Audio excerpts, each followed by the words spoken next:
ქრონიკა FM თამუნა აბშილავასთან ერთად. NDA-ის გამოკითხულთა უმრავლესობა საპრეზიდენტო არჩევნებზე მეორე ტურს ვარაუდობს.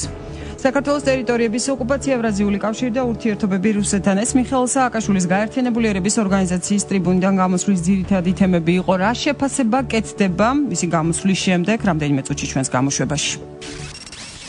პირდაპირ ეთერშია რადიო იმედი საინფორმაციო გამოშვება ქრონიკა FM სტუდიაში მუშაობს თამუნა აბშილავისი. სურვებდით საქართველოს პრეზიდენტად 39% გიორგი მარგველაშვილს აძლევს ხმას, 18% დავით ბაქრაძეს, ნინო ბურჯანაძის რეიტინგი 7%-ია, შალვა ნათელაშვილი და გიორგი თარგამაძე 3%. NDA-იმ სოციოლოგიური კვლევა აგვისტოს თვეში ჩაატარა დირექტორის საქართველოში ლუის ნავაროს შეფასებით.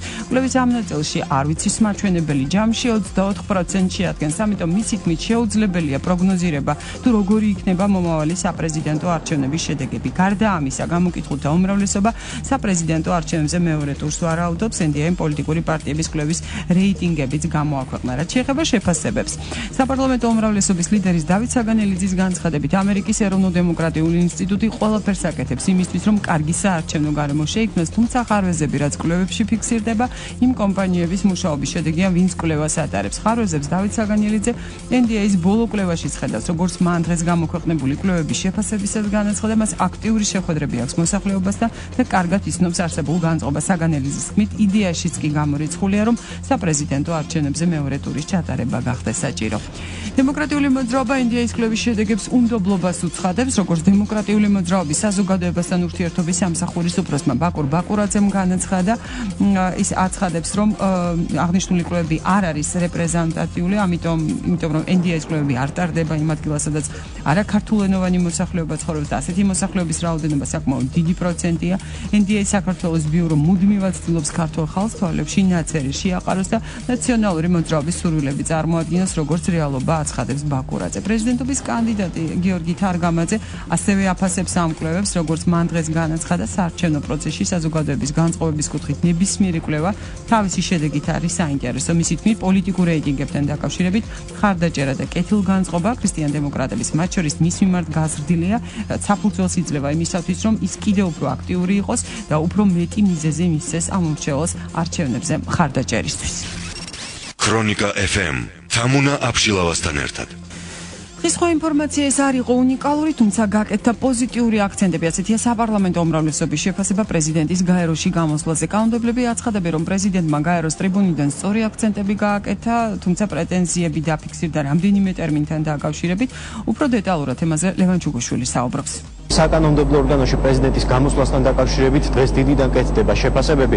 საპარლამენტო უმრავლესობაში ამბობენ, რომ ეს არ იყო საუკეთესო გამოსვლა პრეზიდენტის სხვა გამოსვლებთან შედარებით, თუმცა ისინი ამბობენ, რომ დაფიქსირდა კონკრეტული პოზიტიური სიგნალები, რომელიც გააჟღერა გაეროს ტრიბუნიდან ქვეყნის პირველმა პირმა. ისინი ასევე აცხადებენ, რომ პრეზიდენტმა გარკვეულწილად არ ისაუბრა ქვეყნის შიგნით მიმდინარე პროცესებთან დაკავშირებით და აცხადებენ, რომ უმჯობესი იქნებოდა თუ სააკაშვილი კიდევ ერთხელ აღნიშნავდა გაეროს ტრიბუნიდან, რომ საქართველოს მთავარ პრიორიტეტებად ისევ ნატო და ევროკავშირი რჩება.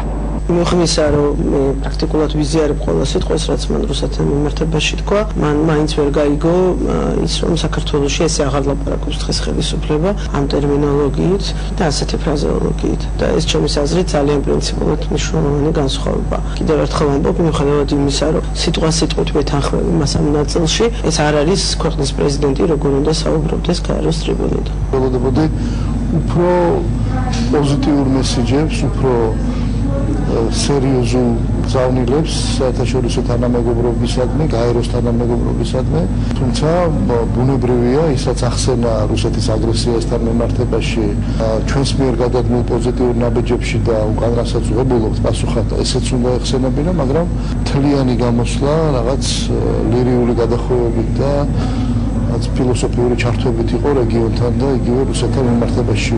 ამ თემასთან დაკავშირებით საპარლამენტო უმცირესობის წევრებს პარლამენტში ჯერჯერობით კომენტარები არ გაუკეთებიათ. ისინი არ იმყოფებიან საკანონმდებლო ორგანოში, ვინაიდან დღეს არ არის ჩანიშნული პარლამენტის სხდომა. ამ თემასთან დაკავშირებით სპეციალური განცხადება დედაქალაქში გააკეთა გიორგი გაბაშვილმა. ის აცხადებს, რომ ეს პრეზიდენტის საუკეთესო გამოსვლა იყო. ეს იყო ზუსტად ის გამოსვლა, რომელიც ჭირდება საქართველოს. იყო ძალიან პრინციპული გამოსვლა, იყო ხაზგასმა იმისა, რომ საქართველოს თავის მეგობრებთან ერთად დგას და ჩვენმა მეგობრებმა უნდა იაქტიურონ, გააგრძელონ აქტიურობა იმისათვის, რომ შევაჩეროთ რუსეთის აგრესია, შევაჩეროთ ოკუპანტის მიერ დამატებით გადადგმული კიდევ ნაბიჯები, რომელიც საქართველოს საფრთხეს უქმნის და რომ საქართველოს პრინციპულად დგას იმავე პოზიციაზე, რა პოზიციაზეც იდგა. ეს არის გზა ნატოსკენ, ეს არის გზა ევროკავშირისკენ და სხვა არჩევანი საქართველოს არ აქვს, ეს არის ქართული ხალხის ნება. ეს იქნა ძალიან კაფეოდ დაფიქსირებული ამ გამოსვლაში. შესაბამისად, მე ვფიქრობ, რომ ეს იყო ძალიან ნათელი არტიკულირება, ძალიან გასაგები არტიკულირება საქართველოს ეროვნული ინტერესების და ეს გამოსვლა მგონი იყო ერთ-ერთი საუკეთესო გამოსვლა გაეროს გენერალურ ასამბლეაზე პრეზიდენტ სააკაშვილის. ასეთია დეპუტატების შეფასებები პრეზიდენტის 15 წუთიან გამოსვლასთან დაკავშირებით. კანონმდებლები ამ თემასთან დაკავშირებით კომენტარებს დღის განმავლობაში სავარაუდოდ კიდევ გააკეთებენ. გაეროს გენერალურ ასამბლეაზე საქართველოს პრეზიდენტის გამოსვლას პოლიტოლოგებიც აფასებენ, როგორი იყო მიხეილ სააკაშვილის მიმართვა პრეზიდენტობის ვადის დასასრულ თამარ ბუბაშვილი საუბრობს. პრეზიდენტის გაეროში გამოსვლას დადებითად აფასებენ ქრონიკის რესპონდენტები და ამის მიზეზად ასახელებენ იმას, რომ მიხეილ სააკაშვილმა საერთაშორისო ტრიბუნა ქვეყნის საგარეო პოლიტიკაზე სალაპარაკოდ გამოიყენა, კონკრეტულად კი აქცენტები გააკეთა ოკუპაციასა და რუსეთთან ურთიერთობაზე. საგარეო საქმეთა ყოფილი მინისტრის ყოფილი მოადგილე ნიკოლოზ ვაშაკიძე და გეოპოლიტიკური კვლევითი ცენტრის ხელმძღვანელი თენგიზ ფხალაძე მიიჩნევენ, რომ მიხეილ სააკაშვილმა საერთაშორისო ტრიბუნაზე სწორი აქცენტები გააკეთა. ასევე აცხადებენ, რომ მთავარი დადებითი მომენტი იყო ის, რომ პრეზიდენტს არ საუბრია ქვეყნის შიგნით მიმდინარე მოვლენებზე და მას ყურადღება არ გაუმახვილებია მმართველ გუნდსა და ოპოზიციას შორის არსებულ გარკვეულ უთანხმოებაზე. თენგიზ ფხალაძე აცხადებს, რომ კიდევ ერთი დადებითი ასპექტი იყო ის, რომ პრეზიდენტს საკუთარ გამოსვლაში მთავრობა მკვეთრად არ გაუკრიტიკებია.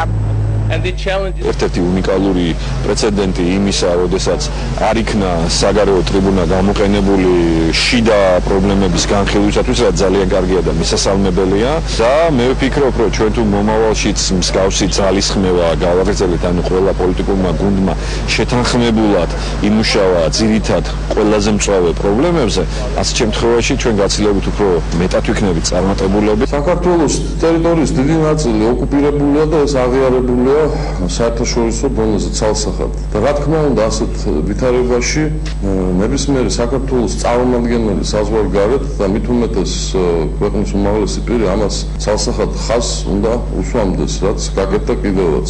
ის რომ გაეროს ტრიბუნაზე პრეზიდენტი აკეთებს აქცენტირებას საქართველოს ძირითადად საგარეო პოლიტიკურ პრობლემატიკაზე, მე მგონი ეს სწორი მიდგომაა. პრობლემებიც გაშუქებული იყო შესაბამისად. გეოპოლიტიკური კვლევების ცენტრის ხელმძღვანელი მიიჩნევს, რომ პრეზიდენტის ეს გამოსვლა იყო საუკეთესო მის გამოსვლათა შორის. გაეროში მისი მოსაზრებით სავარაუდოდ ეს დაკავშირებულია იმასთანაც, რომ პრეზიდენტის ადმინისტრაციასთან ერთად ტექსტზე საგარეო საქმეთა სამინისტროც მუშაობდა.